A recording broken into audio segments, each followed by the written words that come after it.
Oh yeah? Oh, yeah. Oh yeah. Welcome to the new edition of the BSI Comics Vodcast. We're a couple weeks late. I've had some stuff going on. It's okay. Yeah, mostly lazy, to be honest with you. But we have like a giant, well, maybe not a giant episode because I got to edit this stuff. It takes a long time to upload. But we got like a really cool episode. So we're going to talk about X-Men Apocalypse. Give some brief thoughts of that. Won't go on for too long. We're going to talk a little bit about DC Rebirth, what's been coming up the last few weeks since we last recorded. Probably going to talk a little bit about the big Captain America controversy and the revelations.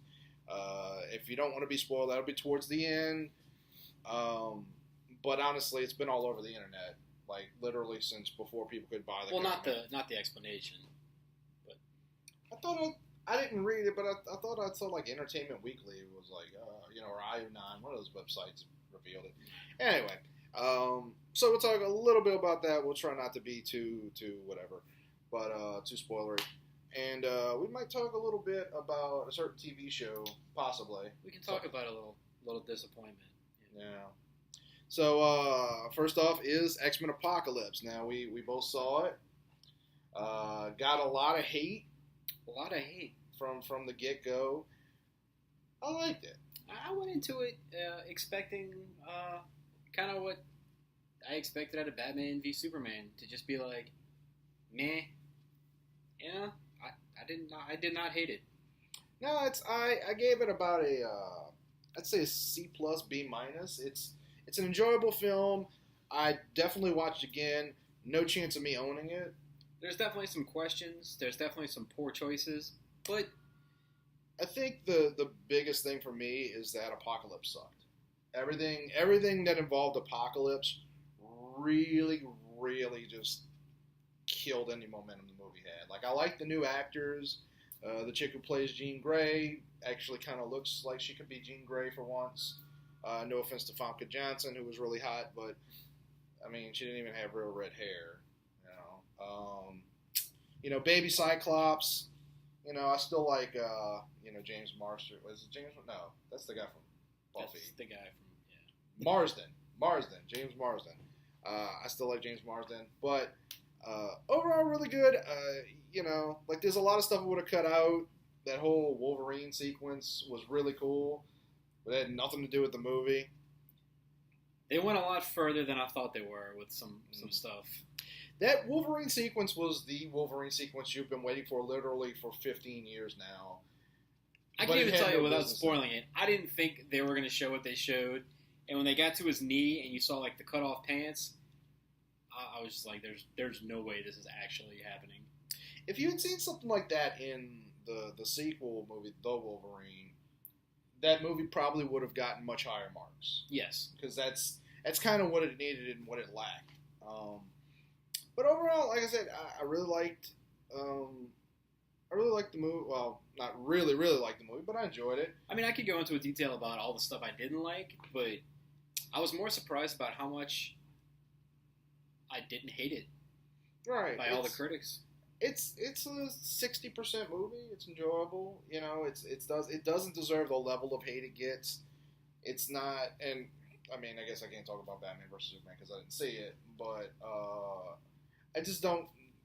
I don't think it went that far, but I do think that this movie sort of says to me it's definitely time for Bryan Singer to, if he wants to be involved in these movies, just strictly be a producer, because he's, he did great things with X-Men 1, X-Men 2. X-Men 2 was like the best comic book movie ever, probably until Iron Man came out.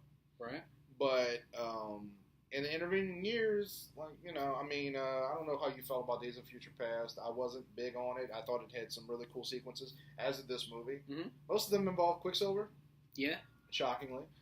But just time for him to go. Like, neither one of the last two movies are anywhere near the quality that First Class was. But overall, good movie. Watch it. So, since we've been gone, DC Rebirth has been just tearing up the charts. Can't keep them on the shelf. A lot of disappointed customers walk in, like books like Flash, just literally just before the end of the day on opening day, just gone. And we ordered pretty heavily on them because like we learned our lesson with the DC Rebirth special, which we also ordered heavily on, but we didn't realize how big this thing was going to be, and it turned out to be huge. I gotta say, I'll still say that I feel like DC rushed this out. There's definitely evidence of that. But the quality level on these books is well above what they've been putting out for the last couple years. Absolutely. My only real concern would be that the nostalgia factor is going to wear off. I don't think it's nostalgia because there's still it's not back to pre-New 52. No. It's a kind of a mishmash there. There's definitely a New 52 element to it, but it's just it's nice to have Wally West back. I know they have new young Wally West, and that's going to be really confusing in the DC universe. There's two Wally Wests, and then you're getting into this weird area where it's Black Wally West, Black Wally, White Wally, Kid Flash. I don't know if that's. Why can't they just call him Kid Flash? Well, they don't even have the Wally that we grew up with. They don't even have a superhero name for him. Right now, they're calling him the Wally West Flash. So he's got this weird adult version of his young costume. I like it. It is weird to see him without the skull cap, but it's a really simplified costume. It actually goes back a lot closer to the pre-52 stuff, which, if there's one thing that I'm not digging about Flash right now, it's that he still has the Jim Lee costume with all the speed lines. I always say it constantly looks like the Flash. Every time he runs, it looks like the Flash is trying to break 88 miles an hour. But Flash is a big one for me. It's been really good. Flash has been really good. DiGiomenico has been killing it. The new writer is Josh Williamson. My only, I'm admittedly not a real big Flash fan, and I've been enjoying the hell out of that book so far, what we've got out of it. Also, big for me has been Action Comics and Superman. Peter Tomasi and Patrick Gleason reuniting for is it that one's that was Superman. Yeah. And then Dan Jurgens is on Action Comics. And it feels just like the Action Comics you loved that I grew up reading. It's a little updated now. Superman has a son, but it still has that feel, Mm-hmm. And I appreciate they as we've talked about before, they tweaked the costume, so it's kind of a cross between the old and the new, but the bottom line is it's back to feeling iconic, and that's what's been lacking, I think, for a long time from the DC universe is that feel of iconography. So, sure, why not? I think I used that word wrong. But what else has been? There's been. I'm kind of so on Wonder Woman. I'm reading it. I'm willing to see where it goes. Most of it's been solid, like you said. It's just I don't want to praise someone for not sucking. Mm-hmm. It almost feels kind of wrong, Right. Most of them are pretty good, but some of them are mediocre. I don't think I've read anything that's outright bad. I don't think I've put down a DC book and just been like that was garbage. But there have been a few. I know Batman. It doesn't matter if I say this or not because Batman will always sell. The Batman comics, I read them. It's okay. I like Tom King. I enjoyed he's great on Vision. That Batman book, the Gotham Twins. Oh, right, yeah. I'm not crazy about that. I mean, we'll see where it goes, but there's rumors about who that they're going to be real to be. I'm really doubtful that's what it's going to be. The costumes look like they're from another era. Yeah. Well, at first I thought that was supposed to be Knight and Squire. Right.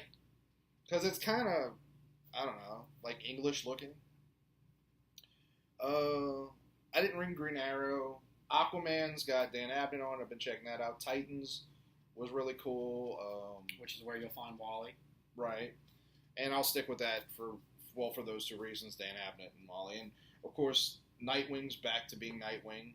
In the black and blues again. They haven't released the new Nightwing comic yet. That should be coming out next couple weeks. I'm also, this isn't out yet, but I'm really excited about Deathstroke because it's going to be written by one of my favorite comic book writers, Christopher Priest. So pretty awesome run on Black Panther. I think I recommended that a couple shows back. Mm. But I'm just I'm really glad that there's DC's putting out comics that I can be excited about again. You know, Super Sons and all that. Can't wait for a lot of these. I truly hope that they keep this momentum and keep rolling out, quality product. And I really hope DC doesn't do any event comics for a while. Just let it ride. Let people tell their stories. Well, I think that's part of the reason why this is selling out so much everywhere. Is that Convergence was so poorly received? It wasn't bad. It wasn't good. It wasn't. I don't even know what it was really. It was a move across the country. That's what it was. That's true too. But so far, look. I again, DC did not plan Rebirth well in advance, but what they're doing is working. I hope they stick with it. Speaking of not planning in advance. We're talking about Captain America? We're talking about Captain America. So, as we discussed when the controversy popped out, Hail Hydra, Captain America has always been a villain.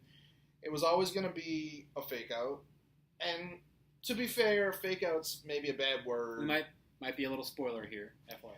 Yeah, we won't explain what happens exactly, but issue 2 very clearly revealed that it's not what you think it is. Which it's not knew. bad. I think I enjoyed it probably a little more than you, but I really enjoyed the telling. I had an idea of what they were going to do, and they kind of went that route, but the way they explained everything, it tied everything up to a believable package. And it also didn't feel half-assed. It felt like this was part of the planning from the time when Captain America was old. However, there were some reports that Marvel freaked out about all the negative press and rewrote this book. I don't think it was rewritten. I can't imagine they rewrote it. I think it was. Sorry, folks, we got somebody. Hold on.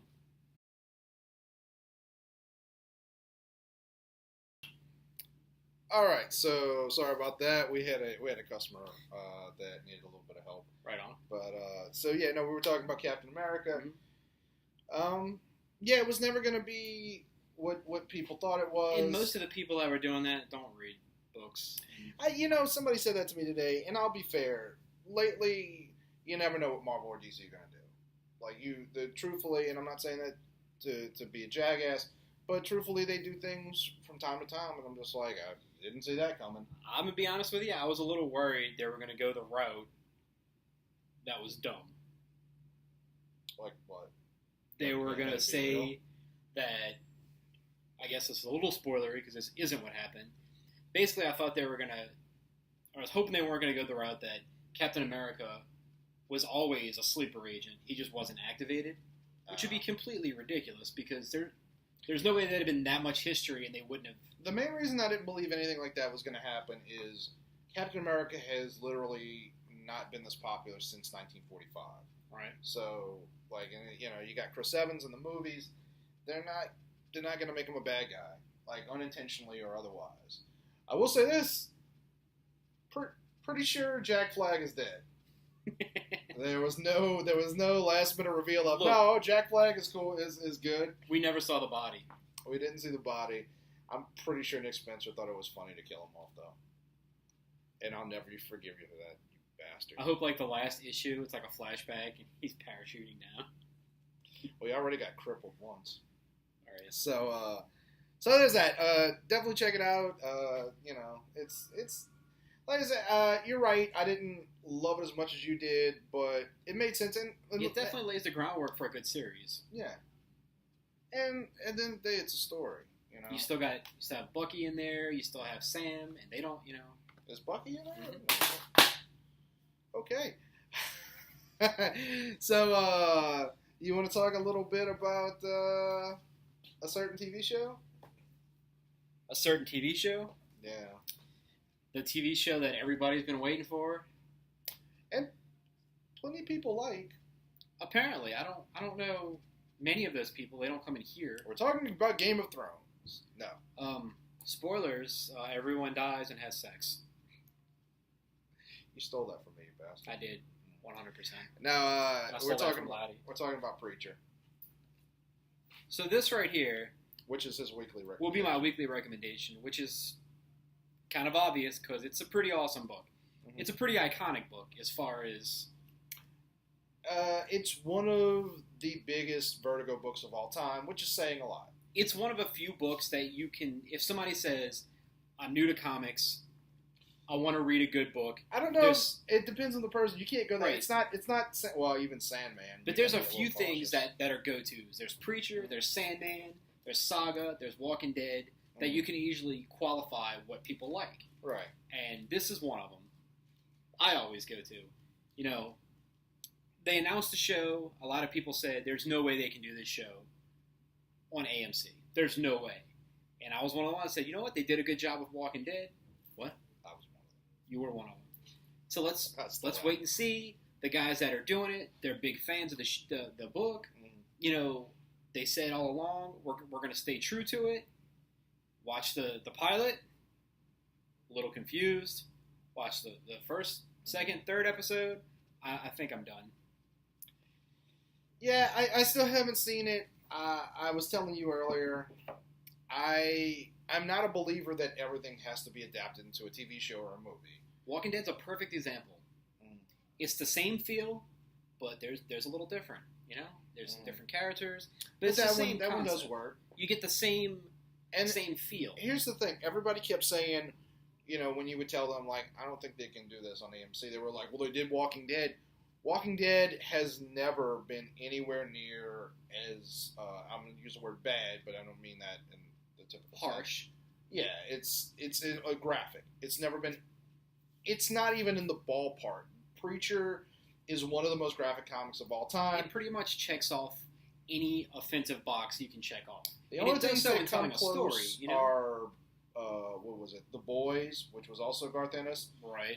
And Crossed, which is also Garth Ennis. And both of those were intentionally more graphic, but they're also less poignant. Like they're not as great stories. A lot of it's graphic for the sake of being graphic because it's I don't want to say fun, but it's fun violence.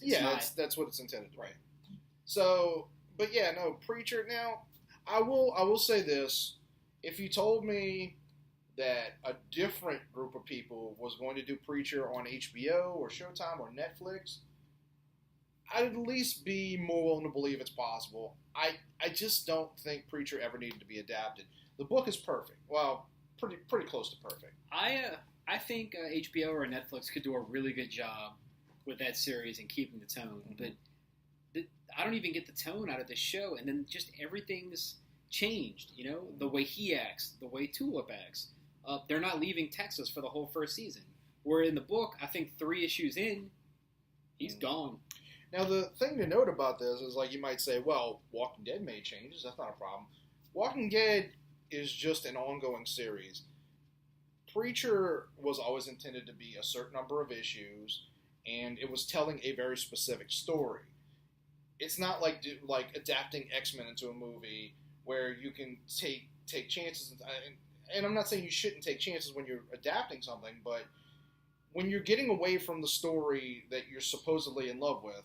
And I don't have problems with changes. I think we talked a little bit earlier. We just, BS and we talked about Watchmen. Mm-hmm. The ending to Watchmen, the movie, I loved. Walking Dead changes, I don't have a problem with. But the whole tone of Preacher is changed. I don't get that fire and brimstone, like, I'm out for alerts on my computer popping up. We can keep going. I'm out for I need answers. I'm out for vengeance. I don't get any of that. He's just kind of like, I'm gonna hang out here in Texas and be a preacher. My daddy before me was a preacher. Yeah. Yeah, it's from what you've told me, they're clearly neutering it, and they needed to. Now, to be fair, you've only watched a few episodes. It might get better. It might, but I don't know if I can deal with it. Yeah. I was trying to give it a couple. I even watched it with my wife, who has not read the books, and she's like, probably for the best. I don't understand, why is this happening? I'm like, well, I kind of know why, but I don't know why it's happening here. I don't think your wife could handle those books. I think it's a little too much for her. So we'll see. I'm curious, if you come in, let me know that you liked it. Maybe I missed something. I don't know, but not for me. I do want to say this. If you've only been exposed to the TV show, please come and buy the books or go to your local comic shop. You're going to have to understand that it is, racy. It's violent. But it's all for the sake of telling this big epic story, and it's incredible. You know, my co-host on the MHRG podcast, Wayne, he refers to it as the preacher. Why? I don't know. It's like he's an 80-year-old woman. He's like, have you watched The Preacher yet?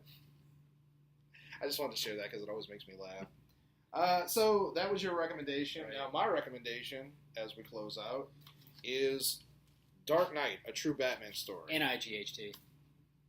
Yes. So if you ask most people roughly in our age ranges who's like one of the more prominent writers who really defined Batman, we're not going to say Grant Morrison. We might say Frank Miller because, you know, like, but most of us were directly affected. Now, not to say that we weren't affected by Frank Miller later on, but Paul Dini. Whether we knew it or not. Right. Paul Dini is one of the big writers over at Batman the Animated Series, the early 90s cartoon that followed up Tim Burton's Batman. Plenty of issues of Batman, too. You know, you might have read it. I know I've read issues before of, like, Detective Comics. It's like, man, this is awesome. And I look and sure enough, there's his name. Right. You know, Bruce Timm, Paul Dini, and that crew, no one's ever come close to summing up Batman as well as they have. And really define the character for a lot of us. And so this story is, it's autobiographical. It's basically about a horrible tragedy that happened to Paul Dini during his time writing Batman the Animated Series. For those of us who are fans, it gives us a little peek behind the curtain as to what was kind of going on. Mm-hmm. Not too much. It's not really about that, but you do get to see it. Arlene Sorkin, the woman who plays the voice of Harley Quinn, right. like whatever it is, 20 plus years later, is a character in it. Alan Burnett, who was one of the producers and has also written several Batman comics not recently, but in the last few years. It's really, really good. Excellent art by Eduardo Risso, who's the artist for 100 Bullets. If you're familiar with that, it's a Vertigo comic. If you're not, you should check it out. Like if you're into Vertigo comics. But I highly recommend it. It's definitely not your typical Batman story, but Batman is a secondary character in it. And you can actually find a review on BSIcomics.com where I go a little more into detail about the wheres and why-fors. But excellent book. Please check it out. Anything else left to say? That's it. All right. Well, come check out the store. We just remodeled it. Yeah, absolutely. Brand nice. New BSI Comics. You can find him on Twitter at Fletch Boogie. I'm at Uncle_Reb, R-E-B. At BSI Comics is the store Twitter. Twitter, Instagram. Facebook. You know, we can be found everywhere. Please support local comics and local comic shops and read more comics.